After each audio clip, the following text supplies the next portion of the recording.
Hi guys, Penny Rose Journals. Hey, how you doing? That was my cardboard box.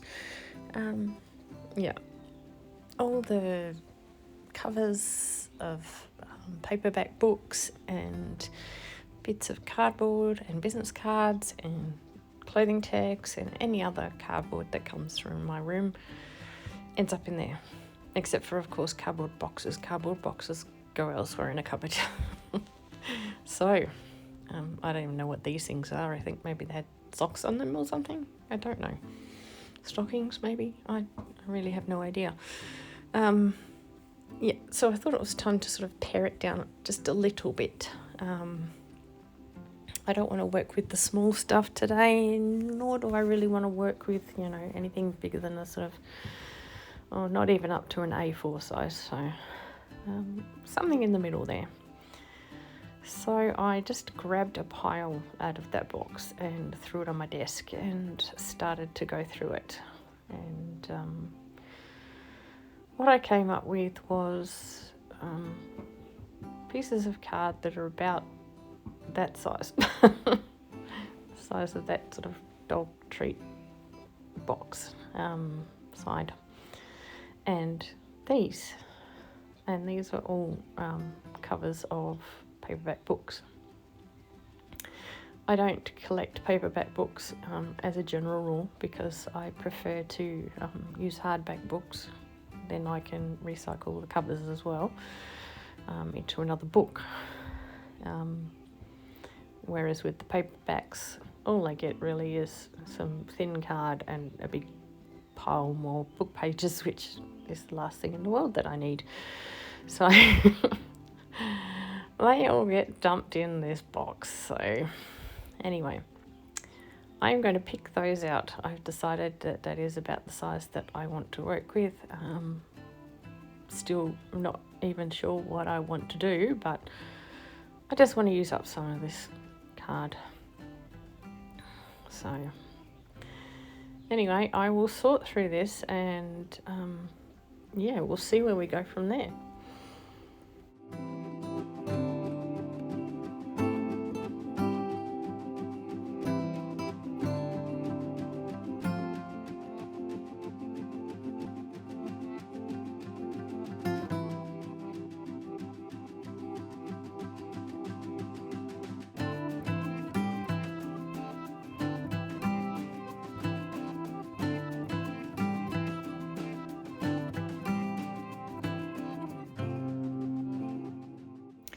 Right, that's sorted. These really fascinate me. I still have no idea what they're for or what they're from. And I seem to have a bunch of them. So I'm sure I've saved them out of something. But I'll put those aside in a little stack and maybe work with them another day. It's not what I want to deal with right now. I'm just fascinated by them. Getting excited about my own junk here. Right, so this is what I'm working with. What I'm going to do is sort through and find anything that is still joined at the spine, pull apart. I'm looking for those things that are one-sided, basically, that they have a plain cover on the inside. And that's what I'll use today. So I'll sort through all that again and then we'll get a move on with what we're doing.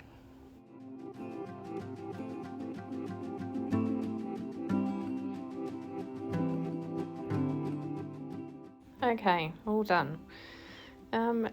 These are some jelly prints that have been lying on my desk for eons.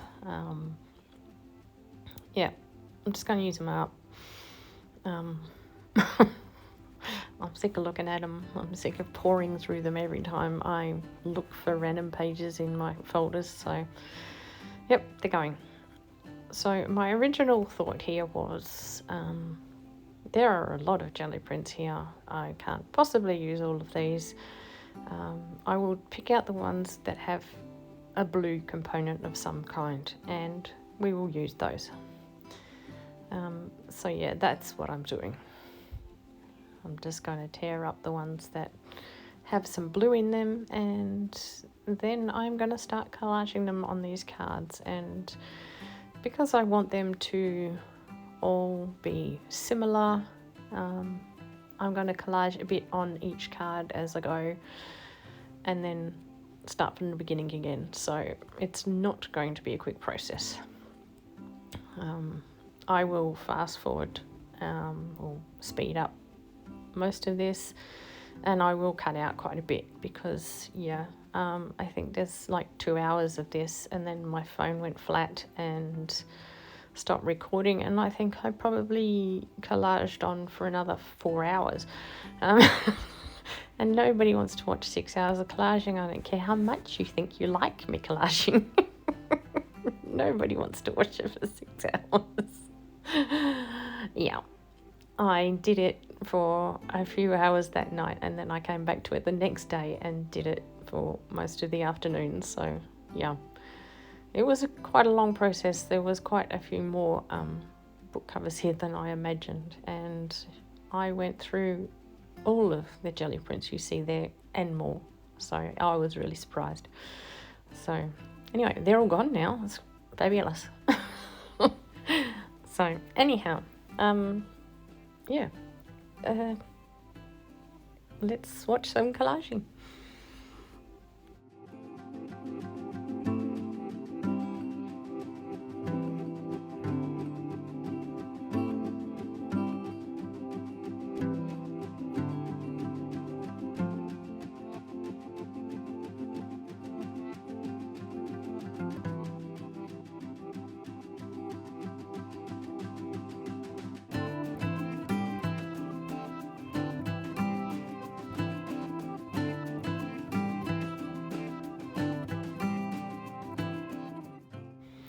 Okay, that is just the first pass, and I cut out a lot.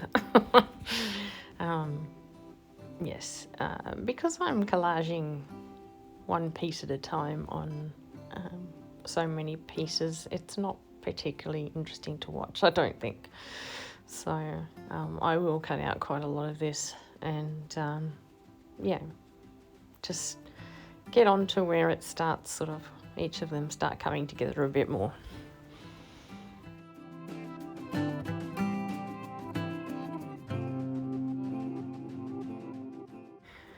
Yeah, we're a bit further along now. Things are starting to come together slowly. In fact, sadly, this is about where my video cut out. There's only a little bit more to show you. So, but that's okay. Worry not, there is more to come.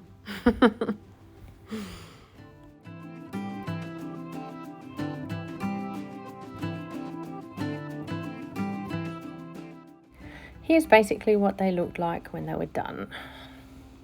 Now, I felt like they needed to be pulled together a little, and I did that when I was jelly printing the other day. You will have seen that if you watched yesterday's video. I didn't really show them, but you could see that I was working on some card. So I just used the kiss technique, just popping a little bit of the paint that was on the jelly plate onto them in random places. And I also used my mark making items of the day, which were some bubble wrap and some packaging, and I just used the black and white. So I kind of feel like it pulled them together as a collective, rather than sort of being just made up of hundreds of pieces of paper. I'm not sure how to explain that. But I like the idea anyway, and I think it turned out well. So what I have done is punched holes in the left-hand side of these cards. Now I'm going to bind them using a binding technique I've not done before. It's called slip knot binding, and I came across it a little while ago. Well, I've seen it before, but have not really looked into it. But I saw a video quite recently on it, and I thought, actually, that's very cool. I must give it a try. And that's where this went in the end. I decided that I was going to use up some card, some book covers from paperbacks and make some books out of them with this slip knot binding. So what you need is however many holes you have. I have 3, so 3 equal lengths of string. Use 7 centimeters per page on each string. So yeah, you take your number of pages, you times it by 7, and that's how long your piece of string needs to be. And then you fold your piece of string in half. So you need as many pieces of string as you have holes in your card or pages or whatever it is you are binding. Once you have all your string, you fold it in half to 2 equal lengths, and you will start with the back page or the front page. If you want it to be the front page, you would have to turn your book or your pages upside down, like flip them. I don't care, these are all just jelly printed, so it doesn't really matter. And what you do is you first take the bent edge of your string, the middle of the string, and you pop it through from the top of the page through the hole to the bottom, and then you take the 2 ends and slide them through the little loop. So there I go, making a loop and pulling the string through the loop. So, and you just got to kind of make sure your bits of string stay the same length, because else it can be problematic when you reach the end if one of your pieces of string is extremely short. The first time I did this, I had this issue, and yeah, it makes it very difficult to sort of finish off your binding. So that's 2 pieces on, and now I will grab the 3rd piece, because I have 3 holes here. Fold it in half, pop the little loop at the middle of the string through the top of the page, or the front of the page, probably better, to the back, and then tuck the 2 loose ends through, making a slip knot, hence slip knot binding. So there you go. We have the first page, or the last page in this case, secured. If I wanted that to be the first page, I would have just turned it over. Right, for the next pages, all the rest will be done differently to the first one, but they will all be done the same way as each other. So you take your 2 loose ends and you pop them through the front of the page to the back of the page, and then when you pull them through, you pull them between the 2 pieces of thread that you have, or 2 pieces of string that you have. So you take your 2 loose ends, pop them from the front of the page to the back of the page, in between the 2 pages, then separate your pieces of string and pull it tight. I really hope you can see what I'm doing here and you can understand what I'm saying, because I'm not sure I'm explaining this perfectly. But yeah, ends of the string through the hole from the front to the back. Only the page you're working on. It goes in between the 2 pages you now have. Then you separate the strings, pop the end of your string through the middle, and then tighten it up. So I am going to do this over and over and over again. Hopefully you can see what I'm doing and my explanation makes some sort of sense. Yeah, you only work with the page on the very top, and your string comes out between the page underneath it and the page on the top. So I'll let you watch this. I'll come back and talk some more when I have something more sensible to say. I hope it makes sense.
Okay, that was the last page. So now we need to go about tying off our binding. So we pull our string into our two separate pieces, and we're just going to wrap it around the knot that we have. One on one side of the knot, one on the other. Just sliding it between the two front book pages and then tying it in a double knot at the back. And then I also sort of tie a knot in the string, but that's entirely optional. So, yep, there we go. That's that tied off. And we do the same with the other two strings. So you go to the middle hole, you take your two pieces of string, pass one around the knot between the two pages, and pass the other one around the knot between the two pages in the opposite direction, and then tie it at the back.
Okay, that's it. It's done. And this is what we end up with. A bunch of loose pages that are bound together with cute little knots across the back. And I really like this type of binding.